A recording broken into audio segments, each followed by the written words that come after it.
इस वक्त मैं सिंघू बॉर्डर पर मौजूद हूँ और यहाँ सैकड़ों किसानों का जत्था आराम से बैठा हुआ है और ये लोग बहुत अनुशासित तरीके से, ऐसे अनुशासित आंदोलन बहुत कम होते हैं और किसानों से सबक लेने की ज़रूरत है। मैं सिर्फ इतना कहना चाहता हूँ इस लाइव के ज़रिए कि यह जो आंदोलन है इसका एक अंत होना है और इसको एक लॉजिकल कंक्लूजन पर पहुंचाना पड़ेगा सरकार को। यहाँ सैकड़ों किसानों से बातचीत करने के बाद मुझे ऐसा महसूस होता है कि ये किसान खाली हाथ नहीं जाएंगे। ये ठोस तरीके से सरकार से एक वायदा चाहते हैं, उस फैसले पर अमल चाहते हैं और ज़्यादातर किसानों का कहना ये है कि जब तक ये कानून, ये 3 कानून जो सरकार लेकर आई है, इन कानूनों को पूरी तरह से वापस नहीं लेती है, वो यहाँ से हिलने वाले नहीं हैं। यहाँ जितनी भी ट्रॉलियाँ खड़ी हैं, इनमें कम से कम मैंने देखा है कि 4 महीने का राशन है। मतलब 4 महीने तक बिना किसी की मदद के यहाँ बैठे हुए किसान आराम से अपना आंदोलन चला सकते हैं, बिना किसी मुसीबत के, बिना किसी संकट के और बिना किसी की मदद के। इसका मतलब ये है कि ये आंदोलन जो है वो ऐसे ही खड़ा हुआ आंदोलन नहीं है। एक व्यवस्थित तरीके से इस आंदोलन की शुरुआत हुई है। इस किसान आंदोलन के नेताओं ने बैठकर रूपरेखा बनाई है और ये तय करके यहाँ पहुंचे हैं कि हमको इस आंदोलन को एक लॉजिकल कंक्लूजन तक पहुंचाना है। इन किसानों में से ज़्यादातर लोग बहुत बुजुर्ग हैं, वो 50 साल, 60 साल और कई 70-75 साल के बुजुर्ग हैं और वो कहते हैं, एक जो मार्के की बात मैं आपको बताना चाहता हूँ वो ये कि ये किसान कहते हैं कि हमको इतना ही समझने की भूल न की जाए। अगर हमको कोई 1000-2000, ये आप देखिए कि अभी पंगत लग गया है, अब किसान यहाँ पर खाना खाएंगे और ये सारे किसान ये कह रहे हैं कि अभी हमको आप जितना कह रहे हैं, जितना हम दिखाई दे रहे हैं, उससे कहीं ज़्यादा हमारे पीछे बैठे हुए हैं और हम जब थकेंगे तब वो यहाँ आएंगे और फिर हम वापस जाएंगे। मतलब ये आंदोलन एक क्रमिक आंदोलन हो गया है। ये अगर सरकार सोच रही है कि इतने सारे लोग थक जाएंगे तो ये वापस लौट जाएंगे, ऐसा हरगिज नहीं होने वाला है। अगर ये थकेंगे भी तो इससे ज़्यादा बड़ी तादाद इनके पीछे खेतों में, घरों में, सड़कों पर इंतजार कर रही है दिल्ली पहुंचने का। और ये किसान जब वो यहाँ आ जाएंगे तब यहाँ से कुछ किसान जो बुजुर्ग जो थक जाएंगे वो अपने अपने घरों को जाएंगे और ये सिलसिला ये 6 महीने तक चलाने का मूड बना कर आए हैं। इसका मतलब ये ना कि ये बहुत खूबसूरत तस्वीर है। अगर संजीव आप दिखाएं इन किसानों को कि कैसे ये सिंघू बॉर्डर, ये दिल्ली से चंडीगढ़ जाने वाला हाईवे है और यहाँ पर खड़े होने की मोहलत नहीं मिलती थी, इतनी गाड़ियां चलती हैं यहाँ पर। लेकिन आप देखिए कि एक आंदोलन का शांतिपूर्ण तरीका क्या हो सकता है। आप इन किसानों को देखिए, खाना खाने के लिए बैठे हैं और आप इसको समझने की जरूरत है। और मैं आपको इसलिए ये बताना चाहता हूँ कि इस अनुशासन के बारे में ज़रा समझिए।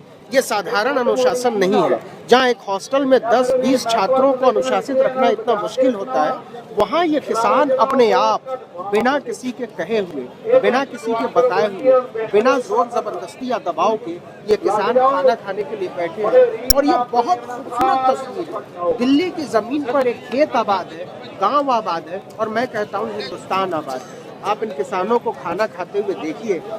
ये वही किसान हैं जो दिल्ली की सड़कों पर बैठकर खाना खा रहे हैं, जिन्होंने आज की रात का आपके डिनर का बंदोबस्त किया है। आज अगर आप आराम से कुर्सियों पर बैठकर, सोफा सेट पर बैठकर, डिनर टेबल पर बैठकर निवाला लेने वाले हैं या ले चुके हैं, तो वो इन किसानों की वजह से ऐसा हुआ है। जो किसान आज खुद सड़कों पर बैठकर खाना खा रहे हैं, यहाँ बैठकर उनको बैठना पड़ा है क्योंकि सरकार ने उनको मजबूर किया है। वो इन किसानों के साथ खड़ी होने को राजी नहीं है, वो इन किसानों की सुनने को राजी नहीं है। और मैं आपको बताना चाहता हूँ कि दरअसल ये एक बेहद अनुशासित आंदोलन है, जिसको सरकार, कुछ टेलीविजन चैनल, कुछ पत्रकार एक अराजक आंदोलन साबित करने की कोशिश कर रहे हैं। मैं दिल्ली के लोगों से कहना चाहता हूँ कि आप आइए, एक दफ़ा इस आंदोलन में शामिल होने के लिए नहीं तो इस आंदोलन को देखने के लिए आइए कि एक अनुशासित आंदोलन होता कैसा है। आप इन किसानों से मिलिए, इनसे बातचीत कीजिए, इनके दुख दर्द को समझिए, तब फिर आप समझ पाएंगे कि आपके डाइनिंग टेबल पर जो अनाज यूं ही पहुंच गया है, जो रोटियां यूं ही पहुंच गई है, जो तरकारी यूं ही पहुंच गई है, जो दूध आपके बच्चे ने पिया है, वो दूध दरअसल इन किसानों का पैदा किया हुआ है, वो अनाज उन किसानों का उगाया हुआ है, वो सब्जियां इन किसानों की उगाई हुई है। तो आराम तलब तरीके से अपने सोफा सेट पर बैठकर, अपने डाइनिंग टेबल पर बैठकर, आप हिंदुस्तान में कहीं भी हैं, अगर इस वक्त खाना खा रहे हैं तो आपकी हिम्मत होनी चाहिए इन किसानों से नजरें मिलाने के लिए, जो खुद इस वजह से जमीन पर बैठे हुए हैं कि इस देश की सरकार इन्हें सुनने के लिए राजी नहीं है, जो इस वजह से जमीन पर बैठे हुए हैं क्योंकि इस देश के लोग इनकी बात समझने को राजी नहीं है। मेरी अपील है आपसे, आर्टिकल 19 की अपील है कि कम से कम अगर आप दिल्ली में रहते हैं, दिल्ली के आसपास रहते हैं, तो इन किसानों के आंदोलन में शामिल होने के लिए न सही, इन किसानों के साथ खड़े होने के लिए आइए, इन किसानों को समझने के लिए आइए, इन किसानों को सुनने के लिए आइए। आप समझ पाएंगे कि दरअसल इस देश का अन्नदाता, इस देश का धरती पुत्र, इस देश का किसान जब आंदोलन खड़ा करता है तो उसका तस्वुर होता कैसा है, उसकी तस्वीर बनती कैसी है, उसका चेहरा बनता कैसा है। और ये चीज आपको भारत के निर्लज्ज टेलीविजन चैनल, बेशर्म पत्रकार, बेशर्म टीवी चैनलों के मालिक, बेशर्म संपादक आपको नहीं बताने वाले हैं। अगर आपको इसको समझना है तो उनको छोटे छोटे चैनलों के जरिए, छोटे छोटे व्हाट्सएप ग्रुप के जरिए, छोटे छोटे यूट्यूब चैनल्स के जरिए आपको समझना पड़ेगा, आपको आना पड़ेगा और आपको इन किसानों की नज़रों से टकराना पड़ेगा।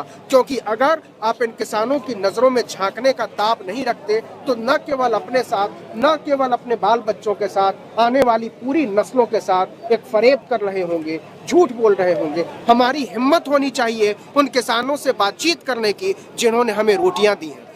हमारे भीतर उतना साहस होना चाहिए उन किसानों से मिलने का जिन्होंने हमको सब्जियां दी हैं, जिन्होंने हमको जीने का बहाना दिया है, जिन्होंने हमारी हड्डियों में ताकत भरी है। इन किसानों को गद्दार कह के, इन किसानों को खालिस्तानी कह के, इन किसानों को देशद्रोही कह के दरअसल हम सब अपनी नजरों में गिर जाएंगे। ये देश किसी के भी बगैर चल सकता है, लेकिन ये देश किसानों के बगैर नहीं चल सकता है। ये देश धरती पुत्रों के बगैर नहीं चल सकता है। ये देश इन अन्नदाताओं के बगैर नहीं चल सकता है। ये किसान इस देश की ही नहीं, इस दुनिया की ही नहीं, इस समूची मानवता की सबसे बड़ी जरूरत है। इस जरूरत के साथ खड़े होइए, इस जरूरत में शामिल होइए, इस जरूरत के साथ आवाज मिलाइए और सरकार पर दबाव बनाइए कि वो इन किसानों की जल्दी से जल्दी सुने, इन किसानों को अपने घर भेजे, इन किसानों की जो मांगे हैं उस पर पूरी मुलायमियत के साथ, बिना किसी हेकड़ी के, बिना किसी मुश्किल के सुने और उसको समझे।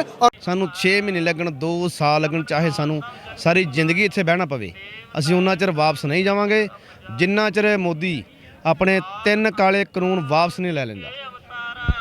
यहाँ आप किसी भी किसान से बात कर लीजिए, आप किसी बच्चे से भी बात कर लीजिए, वो यही कह रहा है कि जब तक कि कानून वापस नहीं होता, जब तक कि ये फैसला वापस नहीं होता 3 कानूनों का जो नए एग्रीकल्चर एक्ट के नाम पर मोदी सरकार रातों रात ले आई है, तब तक हम यहाँ से उठने वाले नहीं हैं। चाहे वो 2 दिन में सरकार कर ले, चाहे 2 साल तक हम यहीं बैठे रहेंगे और यहाँ से अपनी शर्तों पर फैसला लेकर जाएंगे। आर्टिकल 19 सिंघू बॉर्डर पर किसानों के साथ मौजूद है और हम आपको पल पल की खबरें देंगे और बताएंगे कि किसान वाकई कितनी मुश्किल में है, वो कितना बेचैन है और सरकार के पास उसे दरकिनार करने का विकल्प अब बच नहीं गया है। बहुत बहुत शुक्रिया, नमस्कार।